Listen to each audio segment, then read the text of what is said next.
আমাদের অনেক সময় মনে হয় আল্লাহর কাছে কত কিছু চেয়েছি, কিছুই তো হচ্ছে না। কারো চাকরি নেই, কারো বিয়ের বয়স চলে যাচ্ছে, কেউ রোগে ভুগছে, আবার কারো কষ্টের কোনো শেষ নেই। তখন মনে হয় আল্লাহ আমাদের কথা শুনছেন তো? আসলে মানুষ ভাবে সবকিছু একদম নিজের মতো করে, নিজের সময় মতো হবে। কিন্তু আল্লাহর হিসাব একদম আলাদা। তিনি কখনোই কারো দোয়া ফেলে রাখেন না। শুধু মানুষ বুঝতে পারে না ঠিক কখন আর কিভাবে তিনি সেই দোয়া কবুল করবেন।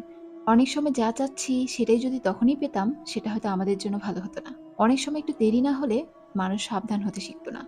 আল্লাহ মানুষকে খালি হাতে ফেরান না, হয়তো দেরি করেন কিন্তু ফেলে দেন না। এই দুনিয়ায় কেউই চিরকাল দুঃখে থাকে না, কষ্টের পরেই শান্তি আসে, এটা তো কোরআনের কথা। আল্লাহ বলেন, কষ্টের সাথেই স্বস্তি আছে। কঠিন সময়ে যে কাঁদে সেই কান্নাই তাকে শক্ত বানিয়ে দেয়। কখনো মনে হয় কিছুই তো হচ্ছে না, আসলে না। আড়ালে আড়ালে অনেক কিছুই ঠিক হচ্ছে, শুধু আমরা দেখতে পাই না। রিজিক, শান্তি, সমাধান সবই ঠিক সময়ে হাজির হয়। একটা কথা সবসময় মনে রাখা ভালো, মানুষ ভাবে আল্লাহ দেরি করছেন, আসলে তিনি জানেন কখন দিলে সবচেয়ে ভালো হবে। এই ভরসাটুকু থাকলে মন শান্তি থাকবে। তাই মন খারাপ হলে বলাই ভালো, যা চাই তা যেন ভালো হয়, আর যা ভালো নয় তা যেন না হয়। কারণ সবকিছু যে চাওয়ার মতো হতে হবে এমন কোনো কথা নেই। আল্লাহ যা দেবেন তাতেই বরকত।